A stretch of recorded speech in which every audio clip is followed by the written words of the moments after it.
Hey guys, Discipline Magic here, and I'm going to burn through this one quickly because I'm going to do obviously a follow-up video. This is just the leak slash spoiler. I mean, it's from a Japanese advertisement. The thing is, I'm assuming that's Japanese. I'm pretty sure that's what that language is. Looks an awful lot like it. Really, I mean, I can tell what's Korean and what's not. Past that, Japanese versus Chinese, not really my specialty, sorry. But anyway, what you're looking at on screen here, it says 8/24 through 9/14. So we got about 3 weeks to buy this, obviously. And it is 8/24 in Japan right now. So that's not really a leak, I guess, but it wasn't on Wizards' official page yet.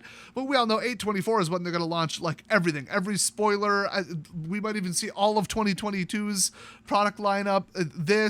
I don't get where the cats come in with this because, spoiler alert, this is part of a super drop here. There's actually 4 more drops on top of this, so stay tuned for the end of the video. And actually, at the end of the video, I'm going to reveal something that I can almost guarantee you haven't heard of unless you really pay attention, because I haven't mentioned this on my channel yet, but it's a third leak potentially from the 2022 into 2023 season.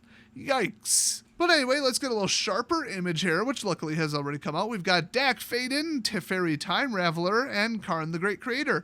And they're in the old school frame. So let's just address the 400-pound elephant gorilla in the room, 800-pound. Has anybody ever figured out what that saying is supposed to be? That text box, okay? People have been talking about, no, it's impossible to put a Planeswalker on the old frame because they'd have to fill it in with the new, style of like offset and and it would just be mixing old and new and it wouldn't look right. Oh, so they just really doubled down and did it in like the old Oracle way. Oh my God.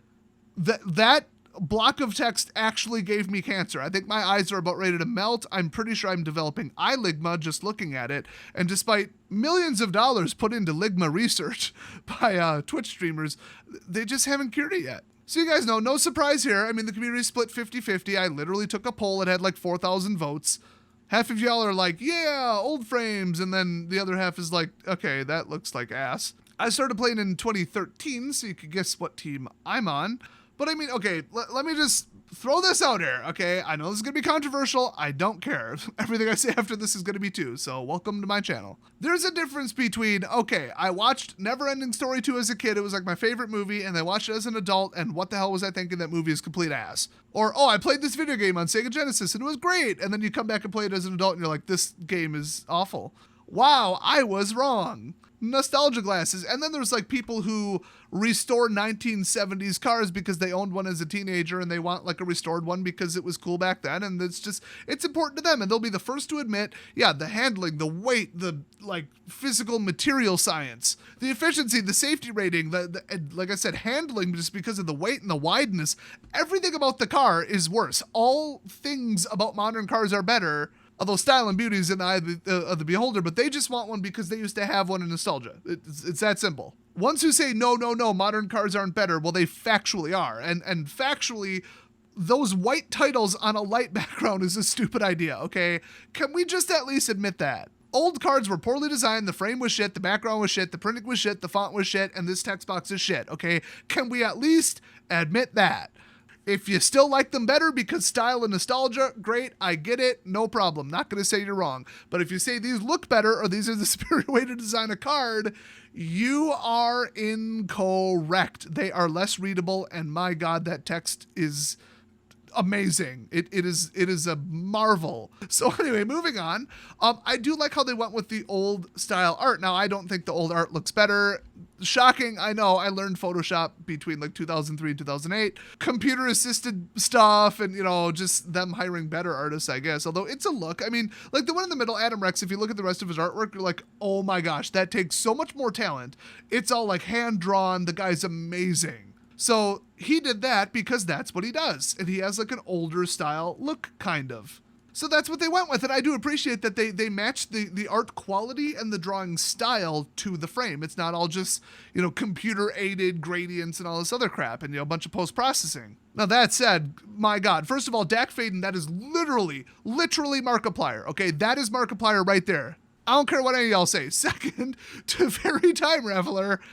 Who is that? That doesn't look... Okay, they couldn't even keep Teferi straight in Dominaria. Him on the box and him on like 3 of the cards were 4 different people. They didn't have the same face shape, skin tone. I mean, they were wearing the same robe in some cases. That's about as far as it went, though. And I mean, okay, this ain't new. The Planeswalker consistency, some of them are flawlessly consistent, and some of them, let's just say we don't talk about M14 Jace. But just because, you know, this is the SJW thing to do, so I think I might as well honor Wizards of the Coast and their customs by saying, holy shit, not only does Wizards of the Coast not hire black people, but apparently they can't draw them either.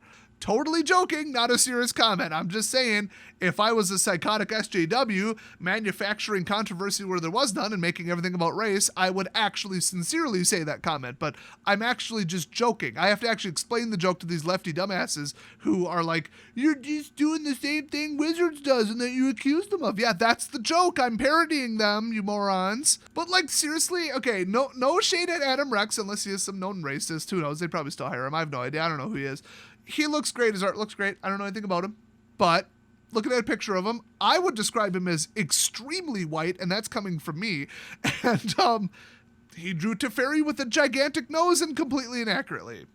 I'm just going to throw those details out there and move on. But of course, Wizards didn't see anything wrong with it because, you know, they're the kings. They are the absolute, like, pinnacle of racial sensitivity. So if they say it's fine, you know, it's obviously fine. Of course, they thought that 4th edition Flash was fine. And those of you who've been watching since June 2020 know exactly where I'm going with this. Apparently Wizards didn't find this offensive or this offensive. Lot wrong with that one, but okay. This, that's fine. This one, sure, why not? This one, that's not a caricature. Come on, you're a character. Shut up. This one, lot wrong with that one. They didn't see it that way. This one, I don't even know what that's a caricature of. We've got this one. That's fine. Nothing wrong there. That one, we got... that one, we've got that guy, we've got, oh, that guy, can't forget that one. That's the one people pointed at real quick. We got this one, we got, good Lord, could I even show that? I might have to like blur the name or something. This one, they didn't see anything wrong with that one. That's Teferi, by the way. This one, that one, 4 language card, that's fine. I mean, I'm just having fun with them. Okay, yeah. If they didn't find anything wrong with those, then sure. Draw a Teferi with a giant nose that doesn't even look like Teferi and have a white guy draw it. Sure, why not? But just one more thing. Dak is supposed to look like this, in case you just wanted a reference here. He's not supposed to look like Markiplier. He's supposed to look like that. But if they didn't use a computer to enhance that, then my name is Stephanie. So this appears to be part of a super drop. You got the one on the bottom there. Okay, we got, 3 each. We got foil, non-foil for the other 4. No surprise there. Kind of suggests that the old school Planeswalker frame one is not in foil at all. Okay, I mean, they had foil around, 7th edition? I think that was the cutoff for that border. I could be wrong. But okay, I mean, sure, people hate the foils anyway. They all curl. They just need to move to etched, and they need to do it like yesterday, so whatever. But for the other 4, we got closer images, and I'm just going to blow through these because I'm going to do like a full analysis of like the return, the value, the investment opportunity and all that, Although, honestly, like the less people buy it, the more it's worth, and the more people buy it up front, the less it's worth, typically. Although it does kind of even out a little bit. In case I didn't already mention that in the video. I had a problem with the first recording, so I don't remember what the hell I said. But we got Ob Nixilis Reignited, Sliver Hive Lord, Sire of Insanity, and Spellskite. Okay, that's some money right there. Now, I hope they never print anything like Spellskite again.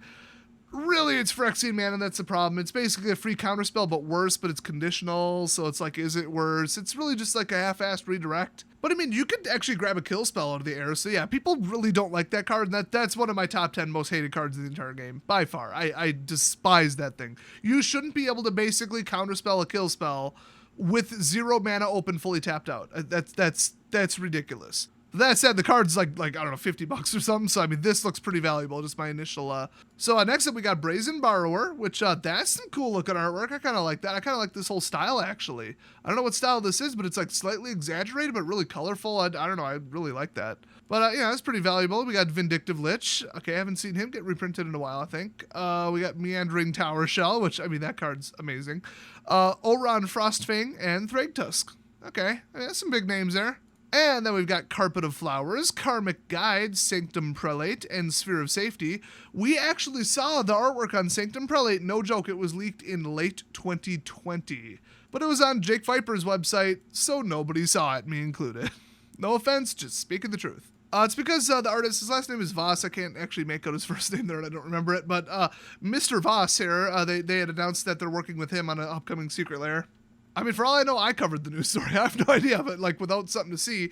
But that artwork was actually shown, so it's like, oh, this is going to be on a future card, and here it is. So that's kind of cool, actually. I really do like the ones where they have the same artist do all of them, and I think that's kind of like the norm now, because that's like the selling point is they all match. So that's almost like, oh, now I don't want to play with them, because people are like, oh, I want 1 or 2 of those for my commander deck. Okay. But if you're just like, oh, I like this style of artwork, and I play Magic, and I like collectibles, and I want to put them on my shelf, go for it. And then if they all kind of look consistent, well, that's just more reason to do that. And people who buy them not to play with them, they tend to also not dump them onto the secondary market unless they absolutely have to. So it makes sense why Wizards would go after them. Very smart there. And lastly, look at this. We've got the, I guess, like semi-borderless, like mystical archive style cards. And okay, so it's hard to say what happened with Mystic Archive. Either the Japanese ones were hyper expensive because they were just rare, or the Japanese ones were expensive, the English ones were just, they crashed. The average value was like 28 cents. They were terrible. I don't know why. I thought they looked great. I thought people would buy them. They just didn't. Did they want the Japanese ones because of the Japanese art style? Or did they want the Japanese ones because there was super less of them and almost all of them had to come from another country? I don't know, and anybody claiming they know is just guessing, to be perfectly honest. So, is this going to be the most expensive Secret Lair ever with this amazing Japanese art style?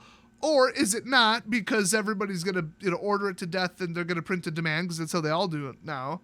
And it's not in Japanese, it's not exclusive to Japan. I don't know. It's either going to crash or it's going to go absolutely nuclear radioactive. But the thing is, they're selling this for, I guess, 3 weeks. And it is 100% print to demand. So it's like, I wouldn't touch any of these for an investment. I mean, that's really just the simple blanket statement, but we'll get more into that in the non-spoiler leak video or whatever. This is just, hey, look, this exists, and that's where I'm leaving it for now. But we do have a couple more interesting things to discuss, and this is where the video gets really interesting. I mean, 7 minutes ago in the video was pretty interesting too, but anyway. All right, let's just like absolutely speed run the leaks that we've seen going into approximately 2023, because honestly, they can't fit all these into 1 year. We know that the 2 Innistrad sets together are going to have Arlen Cord, Ren, although that's his full card has been leaked for the Commander set, Teferi, Sorin, possibly Oko, although it could be someone else. To me, it looks like Grant Imahara, but whatever. Then we got Kamigawa Neon Dynasties. That's the working title, or the may change it, but that's what we're going with for now, title of the Kamigawa set that should be coming out in 2022. Then we've got Dominaria United. I've mentioned that a couple times. They just registered the domain, so it's like they're not stuck to it. Everybody knows the first thing you do when you're down to like 3 names is register the domain for all 3 of them. They probably used a privacy one, so I don't know how people found this out. In fact, the third one, are you ready for this? Streets of New Celesta. I just found out about that 3 days ago. So there's going to be, allegedly maybe be some product or something called Streets of New Celesta. Now, keep in mind, it could be a D&D thing. If you Google it, you get nothing, so I don't think it's in the D&D world officially unless it's a brand new thing. So I think we're still looking at, Magic the Gathering here. If the naming is as blatantly obvious Latin as can be, sure, an all angels set, let's go. Except look at the standard meta right now. Okay, now I'm worried. I usually like, angels because they're cool, and I'm primarily a white player, back up a blue player. I'd settle for black third, but I don't know if we're ready for angels. This better be post-rotation 2023 or 2022 or whatever. Sometime far away. Who knows? Maybe they named it ironically as a joke, and it's actually like one of those like demon-infested hell planes, like the one from Space Norway, or I forgot the real name. And then get this, Urza's Funhouse has been registered by an unknown party. That could be a typo squatting long shot. I don't know, but I don't know. The name sounds cool. I think the evidence I saw said that was registered with a privacy relay, and the rest were direct, like Wizards of the Coast not even trying to hide it. But I don't have hard evidence on that, so don't quote me on that. Then the Kamigawa one is going to be all, future tech, kind of, cyberpunk future Japanese, which people are already just groaning over, so they might change that. But they've already got concept art drawn, so I mean, just saying. Allegedly, from a very reliable source, one of the sets, their big Phyrexian villain reveal will be Jin Gitaxis, and his card will be called Reality Hacker. And I mean, hacker, we'll say Kamigawa. So, If they just straight up roll out computers, dude, I mean, really? Like, I wouldn't mind it that much, but a lot of hardcore lore people are like, really? Because it's supposed to be like traditional swords and wizards and, you know, then you're just like, computers, technology, woo! People like kind of hated that in Space India. Once again, forgot the name, but the whole, it's energy and they're not really robots. It's electricity and they're really robots, okay? You literally had vehicles. You had like go-karts and shit. Like, come on. People did not respond well to that. Or all of the borderline insensitive Indian stereotypes. All of which wizards thought was an homage. Sure. And then they added in a token Indian planeswalker, which did literally nothing in the story. She's just kinda there. I love how they're like on the surface trying to make it look like they give a shit while actively being racist morons and horribly insensitive. And if you think I'm stretching this or I'm projecting or something, they pretty much never hire black people. That has been an established fact. Guess what my source is on that? Wizards themselves, their own HR director. Instead of being like, no, that's not true. It's just a rumor. Don't listen to those other people. She was like, we're going to do better in the future. I'm like, oh, so that means you did bad in the past. Okay, great. And then she proceeded to violate Washington's laws on hiring by saying we want to hire like non-white people. If you're white, don't apply, which it turns out that's illegal. Maybe just don't see everything through the lens of race. How about that? How about try that? Because that's what the rest of us are doing. Seems to be working great for Wisconsin. You out in Seattle, you're out of your fucking minds. Oh, and lastly, I told you I'd drop some bombs on you here. This is fresh off the presses here. Brad Rigney, I guess, drew this for something. And obviously Garruk, obviously in uncursed form. Not sure if that's Phyrexian or Thran in the background there, but the caribou reindeer? I'll go caribou. Honestly, it's kind of small for both, but anyway. They got caught up in it. He put the axe in it. Great. That almost looks like Kaladesh, to be perfectly honest. I mean, like the top, the chest. So anyway, he posted this to his site. It says Wizard of the Coast LLC in the bottom left. If it was fan art, he absolutely would not have put that there. So this is going to be in something at some point, and I guess he just didn't realize he wasn't supposed to upload it early. Got a date wrong. Got a year wrong. I mean, I don't know. But then again, he titled it Magic the Gathering Garruk Wildspeaker. Now, I think that like is his name / title, but also there is a card called Garruk Wildspeaker, so this could just be a reprint. I'll be honest with you, I didn't read the World of the Spark books. I know, shocking revelation there, but Garruk could be dead for all I know. Was he even there? I don't know what happened to him. I thought he attacked Liliana. She dropped the curse or something. I thought I heard that. I don't know. Maybe finally spit out the Hedron or whatever the hell. Not exactly a lore expert when it comes to Garruk, but yeah, I'd like to think that this is modern, but I don't know. Some people would probably be like, oh, that's clearly that's a Thran thing, Walker, whatever, and this is from the older timeline, and sure, I don't know, whatever. Damn good artwork, too, by the way. Boy, that almost, I'd like to think that that's, computer aided with the lighting and all that. Either that or he's the most talented artist in the history of the universe. There's an ad directly on his website that says Friends of Art Station, online course, real-time 3D and virtual production. So it's got the Unreal logo. I'm going to take a wild guess that this was computer assisted, which, you can't say this looks worse than artwork back from the 90s, but if you're into that style and you think it looks cooler, and that's the point, is that it looks worse because it's by hand. Okay, cool, I got you. I'm just saying modern art looks better, if I said that in this recording. Like I said, I had to record this twice, and there was a problem with the first one, and I don't know what the hell I said. Oh, also, somebody named Brad Rigney uploaded this, but it looks like it might have been Daniel Ketchum who made the artwork, or it was collaborative. I don't know, but I don't think he was supposed to upload it yet. So that's all the spoilers and leaks that we know of so far. I mean, honestly, Celesta, Urza's Funhouse, and the Garruk, that all hit me within the last couple days. So a lot to take in, a lot to speculate on, a lot to think about, but we're going to have a lot more to think about tomorrow, so hit subscribe if you don't want to miss it. Even turn on notifications if you want to get the earliest information, although I'm obviously not a primary source on any of this, so I guess I can't really say that. But I will be covering whatever crazy stuff comes out tomorrow, getting up bright and early. In fact, I'm going to bed right after I edit this, so thanks for watching, everybody, and I'll see you guys tomorrow.